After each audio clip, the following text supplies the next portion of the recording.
So today we will be talking about a very important theorem which is known as the RTT or the Reynolds transport theorem. So Reynolds transport theorem plays a very important role in fluid mechanics because it gives a link between the system and the control volume, and we can change the integrals for the system from its particular position and find the integrals in control volume approach and relate them together by basis of Reynolds transport theorem. So in most fluid mechanics classes, we begin our analysis or we begin by teaching fluid statics, which is hydrostatics, which is explaining pressure, and also most other terms which are related to fluids, which is such as surface tension, cohesive and adhesive forces, capillary effect, and so many other things like bulk modulus, viscosity, and such other kinds of terms. But when we come to the dynamics part, we begin directly by introducing momentum, energy, and Navier-Stokes equations, continuity equations, the governing equations, and then eventually go to the state where we have the turbulence models and other things. But there is never a situation where people try to explain what is the relation between a fluid at a static state and when it is moving, what and how things are being related. So in mathematical terms, RTT tries to explain this in a very elegant and beautiful way. So imagine you have a fluid moving through space with a mass m, and this mass of fluid is somewhere in space. We don't know where it is. So we want to find out actually the properties of this fluid. So if I take a snapshot, just a snapshot, and it looks like this at this particular time t, then I need to find out what would happen to the fluid after time t plus delta t. So if I need to know what happens at t plus delta t, I need to know what is the properties of the fluid at time t.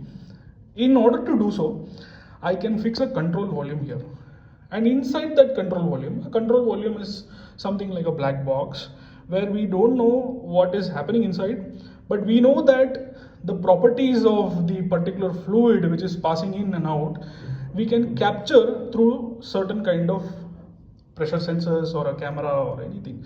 So if we keep a camera, we can visualize what is happening. If we try to input a pressure sensor or a thermal sensor, we can find out the properties of the fluid.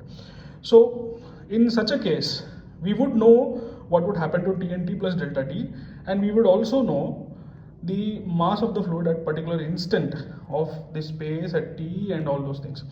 How would we relate this particular system to this control volume? Even though we know the properties, it is not easy, and that is where Reynolds transport theorem helps us. So if a fixed region through which the fluid is moving, which is called as a CV, a control volume, and let phi be the extensive property of the fluid, say momentum, energy, pressure, anything of the fluid, then it is very intuitive or very common to write an integral over the system as such that the phi over the volume, entire volume dv with a rate of change of volume, can be written over a cyclic integral of s of t, which is the system at particular time t. So if this is the case for time t, then for t plus delta t, we could write s t plus delta t phi dv, the same thing I have written over here. So this is how we could write the entire properties of the system at particular time t and time t plus delta t. Similarly, we can write the change in over time delta t in a very simple fashion, where we know that the derivative of s of t phi of dv is nothing but the limit delta t tends to 0. This is from calculus. This is from our basic fundamental calculus class. So we would actually imagine how all of a sudden this term came. So this is nothing but calculus from Leibniz theorem, and we could say that any derivative term can be converted into limit term, such as limit delta t tends to 0, 1 by delta t, and t plus delta t minus s of t. So these are the terms which we already actually we wrote in the previous page, and we are differentiating that in order to find out the rate of change in over time of delta t. and in order to do so, we have changed the entire derivative term into limit term. Now to relate this entire system, just keep this aside. I am marking it as star. Keep this aside. Keep this aside because we know we might use this equation at a later stage so as to relate this. So now to relate the entire system to a control volume, we can again write it in the terms of a control volume V. So system was S of t for system. This is the annotation or the terminology we are using, abbreviations. And for control volume, we can write V. So V is for control volume. So at V at particular time of t, having an extensive or intensive property, anything is okay. 5 dV can be written as the control volume. So we can relate the properties of the control volume and we integrate here. There is a very fundamental question we would ask, why to integrate rather than just take some plus summation terms or some multiplication terms. So we know that, as I had mentioned in the previous page, so we don't know the exact shape of the fluid mass here.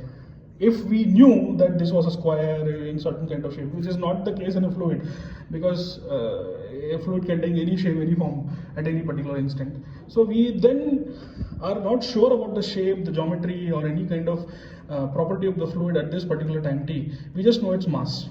So that is why we are integrating it in such a way that we could even take any form or any random shape or anything just so in case that we are sure about all the properties in the system as well as in the control volume. Now let's relate that system to the control volume. So when we integrate for the control volume, we can write the very same thing, but in control volume we know that the fluid is entering and the fluid is exiting through a particular portal, and that is why it is known as a control volume.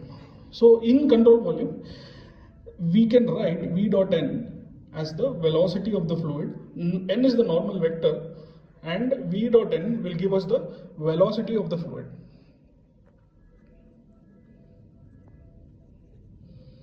Velocity of the fluid. Here also it is the velocity of the fluid. So we know that any fluid moving at a particular velocity v and having a mass m can generate a momentum of m into v. This is from basic Newton's second law, which is rate of change of momentum gives rise to force. So mv is the momentum here. So we could write that any flux having certain property of phi moving with a velocity v normal to the vector n. When we take the dot product, we get a scalar value. So that is why v dot n, and this scalar value multiplied by this extensive property at the inlet over the entire control surface dA can give us the fluid entering the control volume. Similarly, we can write for the outlet also. Phi v dot n dA at the case of outlet. Here inlet at the outlet. So now we know that we have two terms now. One is for the system and the second is for the control volume. So initially what we were saying is RTT relates these two things, system and a control volume. So now we could write in terms of mathematics as the net flux through a control surface is nothing but phi A of t. Again, there is a small change in the notation here. A is for the control surface, not the control volume. That is, suppose if you have a control volume, a volume is a three-dimensional figure. I just drew a two-dimensional just so you can understand. So it's a three-dimensional since it's a volume. So control volume. And if you take any surface over this, such as this one, and you integrate over this, we get the area of the surface. A of t. So at this surface, if there is a fluid entering, because we know that fluid cannot enter through a two-dimensional space, right? We have to take this area of this surface. That is why we are saying the net flux through a control surface, not a control volume here. So control volume, of course, after it enters the control volume, it becomes 3D in nature, and we can actually measure all these things in 3 dimension x, y, z. And once it is entering and exiting, we could only consider the control surface, not the control volume. That is why A of t. So the rate of change of phi within the control volume, we already wrote it as dou phi by dou ts dv. Also for the control surfaces such as this. Now, when we say all these things, we can say that the local rate of change and the net flux together, the local rate of change is this, and the net flux, net influx and the outflux is called as the net flux, which is through the control surface. When we add these two, we get the total mass of the system, which is m, and the total mass of the system was previously written as d by dt phi of dv of s of t. So that is why RTT says that any total mass of a system at particular time t can be related to the control volume through means of the local rate of change, which is dou phi by dou t of dv of v of t, plus the net flux in and out, phi v dot and dA. So when we add these two together, we get the initial relation for the system, which is d by dt phi of s of t dv. So the local rate of change and net flux together give rise to this thing. Now we have related the system with the control volume based on the net influx. This is the only additional term which we have here. And that is how RTT works, my friends.